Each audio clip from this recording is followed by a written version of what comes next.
Clique Subscribe para receber a notificação dos próximos vídeos.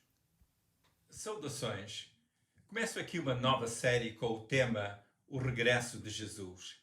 Este é um assunto que sempre esteve presente na doutrina cristã. Para alguns tem sido uma razão de preocupação, mas para aqueles que têm colocado a sua fé em Jesus, o retorno de Jesus é motivo de esperança. O que segue é parte de uma audiogravação em que comentei este aspecto. Ouça com atenção. Vamos ler Mateus 24, versículos 1 até o 4. E quando Jesus ia saindo do templo, aproximaram-se dele os seus discípulos para lhe mostrarem a estrutura do templo. Jesus, porém, lhes disse: Não vedes tudo isto? Em verdade vos digo que não ficará aqui pedra sobre pedra que não seja derribada. E estando assentado no monte das Oliveiras, chegaram-se a ele os seus discípulos, em particular, dizendo: Diz-nos quando serão essas coisas e que sinal haverá da tua vinda e do fim do mundo. E Jesus respondendo disse-lhes: Acautelai-vos que ninguém vos engane. E nós vamos ver mais versículos aqui em Mateus 24, queira pôr um marco neste capítulo, que nós vamos ver mais passagens aqui em Mateus 24. Reparem que estavam a sair do templo. Este é o segundo templo, não é o templo de Salomão, porque o templo de Salomão tinha sido destruído muitos anos antes, mas foi reconstruído no tempo do profeta Ageu, o profeta Zacarias, o governador Zorobabel, e nós podemos ler nos livros dos profetas Ageu e Zacarias, lemos sobre a reconstrução do templo. Entretanto, o rei Herodes mandou fazer mais obras e o templo estava muito mais bonito. Quando estavam a sair, os discípulos quiseram-lhe mostrar a estrutura do templo. Acho que seria algo interessante de se ver, a obra arquitetónica. E eles queriam mostrar a Jesus: vê o nosso templo. E o Senhor diz: digo-vos, não ficará aqui pedra sobre pedra. Depois de Jesus ter dito isto, aquele templo foi destruído. Foi completamente arrasado e nunca mais foi construído. E pensamos que não demora agora muito, que voltará a ser reconstruído de acordo com as profecias bíblicas. Mas é interessante que o Senhor, depois de ter dito isto, que não ficará pedra sobre pedra, que os discípulos esperaram pela altura certa, no seu entender, para fazer a pergunta. Porque, entretanto, saíram do templo. Para onde é que foram? No Monte das Oliveiras. O Senhor foi e assentou-se no Monte das Oliveiras. Do Monte das Oliveiras podiam ver o templo. Há um vale, depois há a muralha, mas o monte tem a altura suficiente para ver o que se passa lá do outro lado da muralha, onde estava o templo.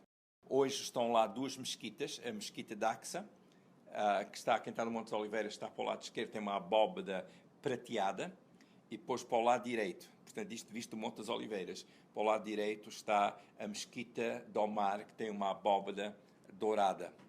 Mas foi nesse monte, quando já estavam assentados, que os discípulos quiseram falar em particular. Porquê é que não fizeram esta pergunta quando Jesus estava a sair do templo? Mais pessoas podiam ouvir.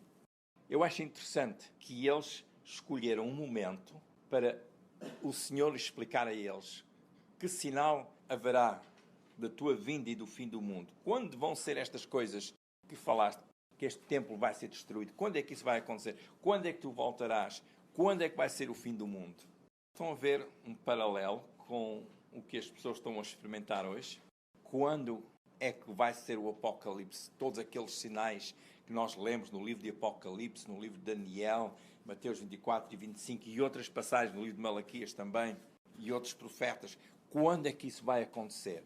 E os discípulos, que já eram conhecedores das profecias bíblicas, estavam na mesma situação que nós. Quando é que isto vai acontecer? Senhor Jesus, a melhor pessoa para nos explicar quando é que vai ser és tu.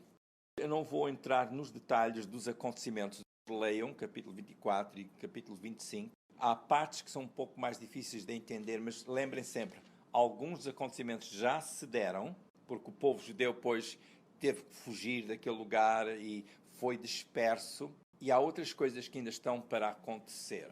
Repare que o Senhor Jesus, à pergunta, que sinal haverá? Realmente não deu datas, mas deu acontecimentos. E eu não vou falar tanto sobre os acontecimentos, podemos fazer isso noutra ocasião, mas eu quero só chamar a vossa atenção para o princípio do sinal. Porque é que nós precisamos de um sinal? Que sinal haverá da tua vinda? Quando é que vai ser o fim do mundo? Qual é o sinal? Por que é que as pessoas querem ter um sinal? Se está alguma coisa má para acontecer, avisa-nos quando é que isso vai ser. Mostra-nos um sinal. Para quê? Estar preparados. Qual é o perigo do sinal? As pessoas só se preparam quando houver sinal. Mas eu creio que o Senhor quer nos preparar, não para esperar necessariamente pelos sinais, mas para sabermos identificar os sinais, mas já estarmos prontos para quando realmente estes sinais ocorrerem, não sermos apanhados de surpresa. O Senhor falou de certos acontecimentos que teriam lugar e nós vamos observar que em todos estes casos o Senhor falou mais sobre o cuidado que eles deviam ter. Não era tanto a reação ao acontecimento, como é que evitar ou impedir, mas mais um estado de espírito perante esses acontecimentos, um estado psicológico perante esses acontecimentos. E o versículo 4 diz, Mateus 24, versículo 4, diz: Jesus respondendo disse-lhes: acautelai-vos que ninguém vos engane. Acautelai-vos que ninguém vos engane, porque muitos virão ao meu nome, diz o versículo 5, dizendo eu sou o Cristo, e enganarão a muitos. Este é um dos sinais. As pessoas podem estar à espera de terremotos e guerras, e essas coisas a Bíblia diz que hão de acontecer, mas o Senhor começa por dizer que haverão falsos cristos, vão dizer eu sou o Cristo, e enganarão a muitos. O Senhor diz: acautelai-vos que ninguém vos engane. A palavra acautelai-vos no grego significa ver. Vejam, estejam a ver, para que ninguém vos engane. Ou seja, estar com aquele sentido de vigiar, com a intenção de poder tomar uma decisão. Esta palavra cautelai-vos implica ver e estar preparado para poder tomar uma decisão. Ver com intenção de discernir. Recebendo o ensino de Jesus e estar vigilante, o discípulo terá a melhor possibilidade de discernir o erro. Qual é um dos sinais? O engano. Porque virão muitos e vão dizer eu sou o Cristo e vão enganar muitos. Qual é um dos sinais dos nossos tempos? Se nós realmente queremos saber se Jesus vem, é o engano. Qual seria o engano? Falsos cristos, dizendo eu sou o Cristo. Portanto, algo que iria mexer com a fé das pessoas, a crença das pessoas, para encaminhar as pessoas para outro ideal, para outra crença, para outra perspectiva. E o que é que esses falsos cristos vão querer inspirar nas pessoas? Um sentido de segurança que eles oferecem. As suas ideias, as suas ideologias. A primeira coisa que o Senhor diz é cautelai-vos, ou seja, estejam atentos, vejam. Ver com o sentido de poder discernir e tomar uma decisão. Perante um erro que possa haver, um engano que possa surgir, o que é que nós vamos fazer? O que é que a pessoa já acautelada faz? O que está já preparado, o que é que faz? Vai saber discernir para não se deixar enganar pelo espírito do erro. Portanto, tudo isso deve preparar-nos. Qual a melhor forma de nós nos prepararmos nesse sentido? É estar com atenção ao Evangelho de Jesus. Leia a palavra de Deus. Leia o Evangelho de Jesus. Esteja com atenção ao que Jesus ensinou, porque a melhor forma de discernir o erro é conhecer a verdade. É importante nós sabermos com que estamos a lidar, para não sermos enganados pelos falsos cristos, pelo aquilo que eles dizem, porque o Senhor diz, eles vão enganar muitos. Como é que nós podemos evitar o engano? É pelo conhecer a verdade. Conhecer a verdade que Jesus ensinou, conhecer a palavra de Deus. E para a conhecer, é importante lermos, meditarmos nela, deixar a palavra de Deus falar a nós, dar-nos instrução, estarmos preparados. Este ponto é muito importante. Para saber discernir o erro, para não ser enganado, é preciso conhecer a verdade. Ouça o Evangelho de Jesus. O que é que Jesus ensinou? Quem é Jesus? Isso é importante. O versículo 6, Mateus 24, versículo 6. E ouvireis de guerras e de rumores de guerras. Vocês vão ouvir. Agora, irmão, repare no fim do versículo 6. É mister que tudo isto aconteça, mas não será o fim. Guerra, rumores de guerras. Mas qual é o conselho que o Senhor dá? O Senhor dá a informação do que vai acontecer, mas Ele também dá um conselho. E é o que eu quero ver. Qual é o conselho que o Senhor nos dá perante as coisas que vão acontecer? O que é que o Senhor diz? Qual é o conselho que o Senhor nos dá? Versículo 6. Não vos assusteis. O Senhor diz isto, vai acontecer, é necessário que isso aconteça, mas não se assustem. O que é que implica nós não nos assustarmos? Bem, para já, não nos apanha surpresa, porque o Senhor diz que isto vai acontecer. Então, uma pessoa que já está avisada, como é que se diz em português? Uma pessoa preparada vale por dois? Não nos assustarmos para não sermos apanhados de surpresa, nós já sabemos que isso vai acontecer. Outra coisa é que esse tipo de sinal não será o fim. Guerras e rumores de guerras ainda não é o fim, disse o Senhor. Alguém poderá dizer, mas sempre houveram guerras. Sim, sempre houveram. E sempre houveram fomes, e sempre houveram enganadores. Nós estamos a falar dos nossos dias, como é que nós enfrentamos os desafios que se avizinham. Não esquecemos o que o passado nos diz. E mais importante, muito mais importante, o que é que Jesus diz. Agora é a nossa vez, se cada um de nós é o piloto do seu barco, é a nossa vez de navegar o mar. E então o Senhor diz, não se assustem. Quando a pessoa se assusta, faz erros. Estão a ver o que é que Jesus está a dizer? Não vos assusteis. Que o Senhor disse que isto vai acontecer, é necessário que aconteça. Mas ainda não é o fim. Numa situação destas, não é bom ter o pânico. Isto vai acontecer, o Senhor disse que vai acontecer, mas não vos assusteis. Não entrem em pânico, não fiquem com ansiedade. Não fiquem nervosos, porque isto vai acontecer. Como é que nós devemos evitar o susto? É saber que vai acontecer, mas também aprendendo o que Jesus diz. É porque os ensinos de Jesus são instrumentos para moldar a nossa vida. O aspecto psicológico, aquela coisa da reação, sermos mais controlados. É que eu estar controlado pode não evitar os problemas que vêm, mas dá-me a minha capacidade de poder os enfrentar melhor. E isto é o que o Senhor está a dizer. Mas enfrentamos como? Sabendo de onde vem a verdade e o que é que o Senhor nos ensinou para que possamos lidar com isso. E se a luta persistir, a luta continuar, como é que nós agimos? Agimos com a confiança de que Deus está no trono, sabe tudo e é a Ele que entregamos a nossa vida. O próprio Senhor Jesus encomendou-se ao Pai. O Senhor Jesus não evitou a cruz, não evitou os maus tratos, mas nesses maus tratos e a cruz Ele rendeu-se ao Pai. A força que Ele teve veio do Pai em quem Jesus depositou a sua vida. E nós aprendemos agora, já devíamos ter aprendido e continuamos a aprender mais. Eu não sei pessoalmente se eu sei o suficiente, penso que não, porque ainda poderei ser apanhado de surpresa em algumas áreas.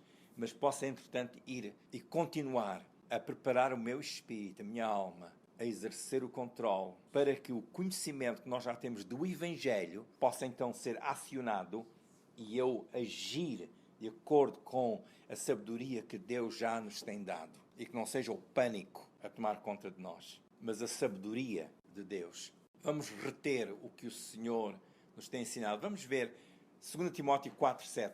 2 Timóteo 4:7. Paulo diz, combati o bom combate, acabei a carreira, guardei a fé.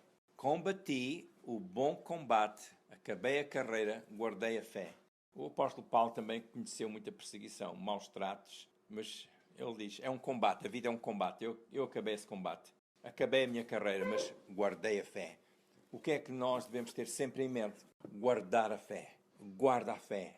As lutas vêm e quando tem aquela vertente espiritual, é mesmo um inimigo para deitar abaixo no campo da fé. No campo da confiança que a pessoa tem em Deus. Na área do descanso. Quando falta o descanso, afeta a saúde. E depois o corpo tem as mais diversas reações. Em alguns casos há pessoas que emagrecem, em outros casos há pessoas que engordam, porque o estado de nervos alterou o sistema todo. Então nós aprendemos a cada dia a andar pela fé. Não pelo que vimos, mas andar pela fé. Não por aquilo que ouvimos nas notícias, mas andamos pela fé, confiantes no Senhor.